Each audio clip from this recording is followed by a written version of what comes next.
Assalamualaikum warahmatullahi wabarakatuh, sahabat yang dirahmati Allah. Nabi Isa alaihi salam adalah salah satu nabi yang wajib diimani seluruh umat Islam di dunia. Beliau diutus oleh Allah Subhanahu wa Ta'ala kepada Bani Israel karena kesesatan yang dilakukan oleh kaum tersebut sepeninggal Nabi Musa alaihi salam. Tidaklah sempurna iman seorang Muslim bila tidak mengimani keberadaan salah satu dari 25 nabi-nabi yang memiliki kemuliaan di sisi Allah Subhanahu wa Ta'ala. Pada akhir zaman, Nabi Isa alaihi salam akan kembali turun ke bumi untuk membunuh Dajjal, musuh umat Muslim yang paling ditakuti karena kehebatan fitnahnya. Nabi Isa akan datang kembali ke muka bumi demi menegakkan kebenaran serta memberi petunjuk jalan menuju keselamatan. Selain itu, ia juga membawa misi penting untuk membunuh Dajjal. Dajjal akan menyebarkan fitnah, kemudian berusaha menyesatkan umat manusia agar jauh dari jalan Allah. Tipu dayanya amatlah dahsyat sehingga yang baik akan terlihat buruk. Namun, tahukah Anda mengapa justru Nabi Isa alaihi salam yang ditugaskan Allah Subhanahu wa Ta'ala untuk membunuh Dajjal? Mengapa bukan Nabi Muhammad Shallallahu Alaihi Wasallam yang secara syariat sebagai junjungan seluruh umat Muslim di dunia? Sejatinya, hanya Allah SWT yang tahu alasan mengapa mengutus Nabi Isa untuk membunuh Dajjal. Namun, bila mengacu pada beberapa ayat dalam Al-Quran, maka dapat diperkirakan beberapa alasan yang mendasarinya. Tapi sebelum lanjut, jangan lupa klik tombol subscribe, like, komen, dan lonceng notifikasi sahabat untuk mendukung channel ini agar terus menyiarkan syiar Islam. Serta silakan tulis harapan sahabat di kolom komentar. Semoga semakin banyak yang mengaminkan, maka makin cepat terkabul. Membuktikan Nabi Isa masih hidup.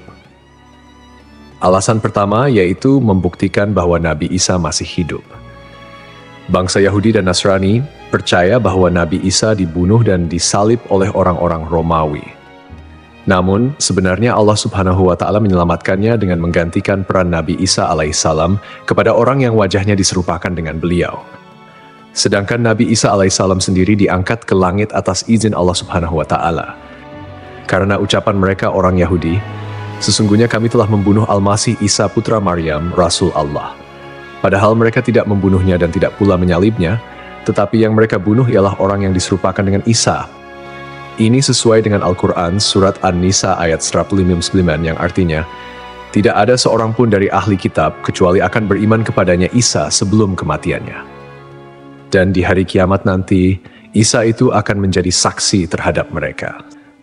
Hal ini membuktikan bahwa tuduhan bahwa Nabi Isa telah disalib oleh kaum Yahudi adalah salah. Sebab selama ini kaum kafir mempercayai bahwa Nabi Isa sudah wafat. Sementara Allah menegaskan dalam firman-Nya bahwa Nabi Isa telah diangkat ke langit sebelum kaum Yahudi membunuhnya. Di hari akhir, Dajjal muncul dengan segala tipu dayanya, kemudian dibaiat oleh kaum Yahudi. Kaum Yahudi juga bersedia menjadi bala tentaranya dengan keinginan membalas dendam terhadap kaum muslimin. Kemudian Allah menurunkan Nabi Isa yang menurut mereka sudah mereka bunuh di masa lalu. Allah menolong Nabi Isa sehingga berhasil membunuh Dajjal dan mengalahkan bala tentaranya. Di masa itu, mereka sama sekali tidak bisa lolos. Bahkan jika ada seorang Yahudi yang bersembunyi di balik pohon, batu, atau dinding, maka benda-benda itu akan berseru. Di sini ada orang Yahudi. Dekat dengan Nabi Muhammad. Salah satu nabi yang memiliki kedekatan khusus dengan Nabi Muhammad adalah Nabi Isa. Aku adalah manusia yang paling dekat dengan Isa bin Maryam. Antara zaman kami berdua, tidak ada nabi yang memisahkan. Selain itu, Nabi Isa sendiri pernah berdoa kepada Allah Subhanahu wa Ta'ala untuk dijadikan umat Nabi Muhammad. Oleh sebab itu, Nabi Isa diturunkan ke bumi untuk menjadi umat Nabi Muhammad. Pasalnya, berita tentang keistimewaan Rasulullah Shallallahu Alaihi Wasallam memang sudah diketahui pada zaman Nabi Isa. Hal tersebut diterangkan di dalam Injil sesuai surat Al-Fath ayat 29. Nabi Muhammad adalah utusan Allah dan orang-orang yang bersama dengan dia bersikap keras terhadap orang-orang kafir yang bersikap memusuhi, tetapi berkasih sayang sesama mereka. Itu adalah sifat-sifat mereka yang diungkapkan dalam Taurat dan Injil. Yakni seperti benih yang mengeluarkan tunasnya, kemudian tunas itu makin kuat, lalu menjadi besar dan tumbuh di atas batangnya. Tanaman itu menyenangkan hati orang yang menanamnya. Keadaan mereka diumpamakan seperti itu. Karena Allah hendak membuat marah orang-orang kafir. Allah menjanjikan kepada orang-orang yang beriman dan mengerjakan kebajikan di antara mereka ampunan dan pahala yang besar. Nabi Isa alaihissalam kembali turun ke bumi diyakini akan menegaskan kebenaran dari ajaran Nabi Muhammad SAW.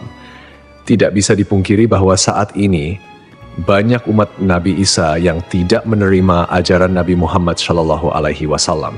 Padahal Nabi Isa alaihissalam merupakan pengikut dari Rasulullah SAW. Al-Baghawi menceritakan dalam tafsirnya bahwa ketika Isa alaihissalam mendatangi Baitul Maqdis, di mana orang-orang sedang bersiap salat asar, maka imam di masjid itu mundur dan menyuruh Isa untuk maju. Namun Nabi Isa enggan dan ia tetap salat di belakang imam dengan syariat Nabi Muhammad SAW.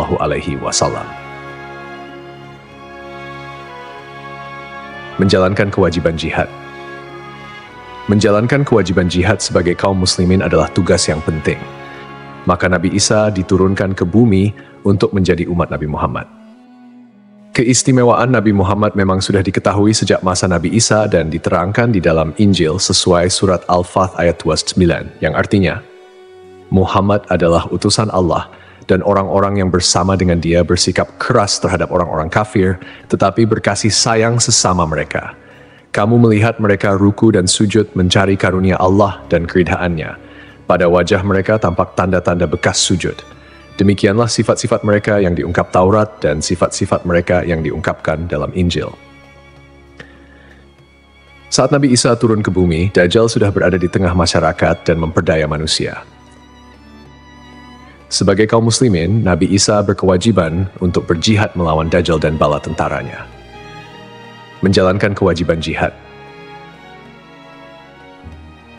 Allah Subhanahu wa Ta'ala memilih Nabi Isa alaihissalam untuk membunuh Dajjal sebagai bentuk penegasan terhadap kebenaran agama Islam.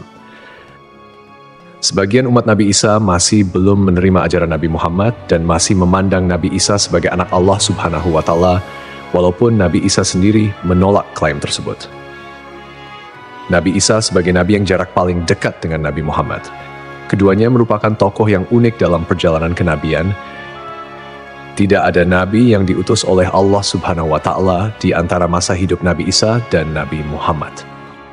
Oleh karena itu, Allah Subhanahu wa Ta'ala mengutus Nabi Isa untuk membunuh Dajjal dan menghapus seluruh agama selain Islam. Tujuannya agar umat Nabi Isa menyadari kesesatan pandangan mereka dan beriman kepada Allah Subhanahu wa Ta'ala serta Nabi Muhammad sebagai nabi terakhir. Tindakan ini juga menggambarkan bahwa agama Islam adalah agama yang benar dan sempurna, mengintegrasikan ajaran-ajaran para nabi dari sebelumnya. Agama Islam diidentifikasikan sebagai agama rahmatan lil alamin yang membawa kedamaian, keadilan, dan kesejahteraan bagi seluruh makhluk. Mukjizat Nabi Isa dari Allah Subhanahu wa Ta'ala membawa perbandingan yang menonjol di antara kemuliaan dan kehebatan para nabi, termasuk Nabi Isa dan Nabi Muhammad. Nabi Isa diberikan mukjizat luar biasa seperti menghidupkan orang yang telah mati, menyembuhkan orang buta dan sakit, serta berbicara di buayan hingga dapat menciptakan burung dari tanah liat. Nabi Isa sebagai penyempurna dari ajaran sebelumnya menyampaikan bahwa setelahnya akan muncul seorang utusan terakhir, yakni Nabi Muhammad. Nabi Muhammad dianggap nabi yang paling mulia dan utama di antara semua nabi.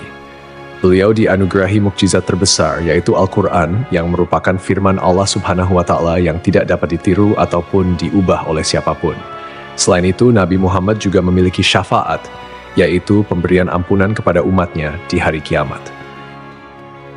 Melalui perbuatan membunuh Dajjal, Nabi Isa akan memperkuat dan menegaskan kemuliaan Nabi Muhammad, mengakui kedudukannya sebagai nabi penutup zaman. Tidak hanya Al-Quran, Nabi Muhammad juga diberikan mukjizat lain seperti membelah bulan dan air mengalir dari jemari tangannya. perjalanan Isra dan Miraj, serta mampu bersabda dalam berbagai bahasa. Mukjizat-mukjizat ini menunjukkan kekuasaan Allah yang melampaui batas akal manusia. Sementara keistimewaan Nabi Muhammad sebagai utusan Allah yang paling sempurna semakin terungkap, akhlak mulia, kejujuran tak tercela, keberanian luar biasa, dan kepedulian yang mendalam terhadap umatnya juga menjadi bagian dari kepribadian Nabi Muhammad. Beliau adalah uswatun hasanah, telan baik bagi seluruh manusia. Hubungan dekat Nabi Isa dan Nabi Muhammad terlihat jelas, di mana Nabi Isa adalah nabi yang paling mendekati masa kenabian Nabi Muhammad tanpa ada nabi lain yang diutus oleh Allah antara keduanya. Nabi Isa bahkan menyampaikan kabar tentang kedatangan Nabi Muhammad sebagai nabi terakhir. Beliau mengakui bahwa Nabi Muhammad adalah nabi penutup para nabi dan menyatakan persaudaraan di antara mereka, cinta dan saling menghormati. Nabi Isa dan Nabi Muhammad menjadi bukti kebersamaan spiritual dengan mengakhiri keberadaan Dajjal. Nabi Isa secara simbolis menegaskan kemuliaan Nabi Muhammad dan menghormati sebagai nabi akhir zaman. Untuk dikembalikan ke tanah. Alasan selanjutnya, Nabi Isa alaihissalam akan dikembalikan ke bumi sesuai kodrat manusia yang tercipta dari tanah.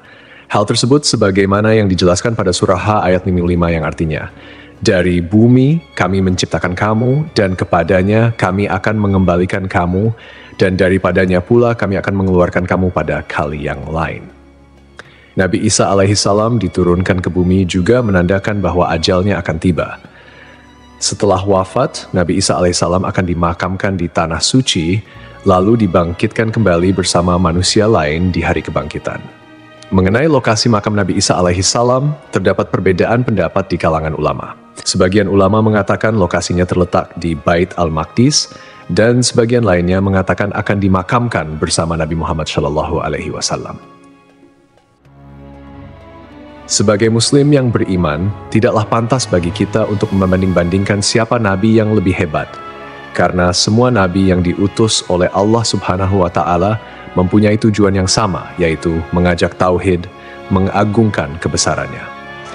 Nabi Isa alaihissalam selain ditugaskan Allah Subhanahu wa Ta'ala untuk membunuh Dajjal pada akhir zaman, ternyata beliau juga akan memiliki tugas dan maksud tertentu yang pada intinya adalah menegaskan ajaran yang dibawa oleh Nabi Muhammad SAW kepada seluruh manusia yang ada di dunia. Semoga kita semua bisa memetik pelajaran. Wallahu a'lam.